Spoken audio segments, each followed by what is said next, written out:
A day in my life as a Filipina, nakapag-asawa ng isang French fries. Tawa yun. Get ready with me, pupunta sa aking French class. Actually, sa evening class ko. So, yun, ako na lang pupunta doon sa school, mag-isa. So, I will use a subway station. So, 4 stop siya. So, okay lang, carry bells naman. And medyo hindi naman ako mahirapan papunta doon. So, yun nga, ito, nagsusulize ako ng shoes ko. Nag-struggle nga ako dito hindi makisama. So, this is my outfit for today. Yan, medyo ano lang tayo kasi school yun Dito nga nagbabay na ako sa kanila kay Chloe at sa husband ko kasi 5:20. Kailangan ko nang umalis kasi 6 p.m. yung class ko. Kaya medyo nasad ako dito kasi first time ko naiiwan si Chloe sa papa niya. Pero ano na hindi naman siya pabayaan ng papa niya. So yun nga, umalis na din ako kasi 6 p.m. nga yung class ko. Hanggang 8 p.m. lang naman yung class ko So, yun nga. And Thursday, meron din akong evening class and also Saturday morning class. Good kasi yung weather, hindi hindi naman sobrang ginaw. So, carry bells lang yung coldness dito sa labas. So, yung first class ko pala, it was Saturday morning.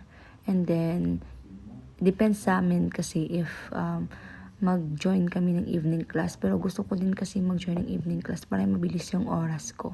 So, medyo kinakabahan ako pero hindi naman ako kinakabahan kasi mababait naman kasi yung mga professor doon sa French class ko. Yun nga, nag-use na lang ako ng stair kasi na-use it ko kasi na kasama namin si Chloe, nag-elevator. So, dito nga ako sa subway. Good kasi malapit lang naman kami sa subway, yung apartment namin. So, hindi ako nahirapan na maglakad papunta dito. So, nung Saturday pala, ako lang mag-isang umuwi. So, I told my husband na ako na lang din pupunta dun sa school since alam ko naman kung saan ako bababa. So, yun nga, marami ng tao dito sa subway kasi rush hour na din, uwian na din ng mga nagtatrabaho.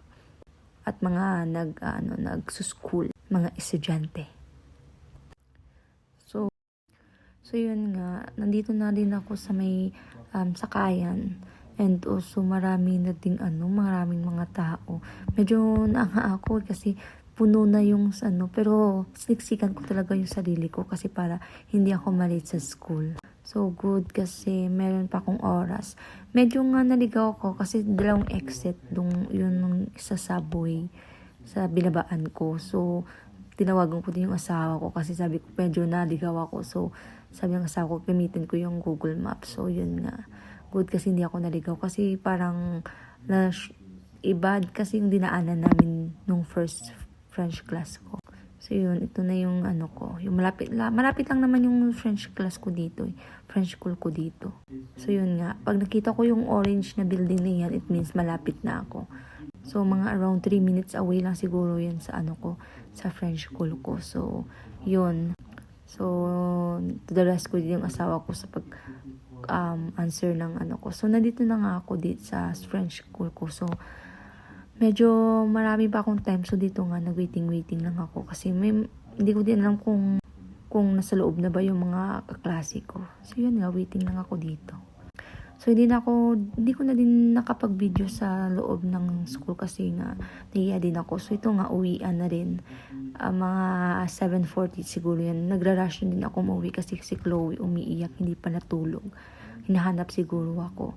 So, yun. So, privacy na rin yung yung mga kaklase ko. If ayaw ko din kasi na mag-take video sa kanila without permission. So, hindi na ako napapabideo. So, ito nga, umuwi na ako. Going na ako sa subway station. And, yan, takbo-takbo na ako dito kasi si Chloe kasi umiiyak. So, I need to rush. Yan, takbo-takbo.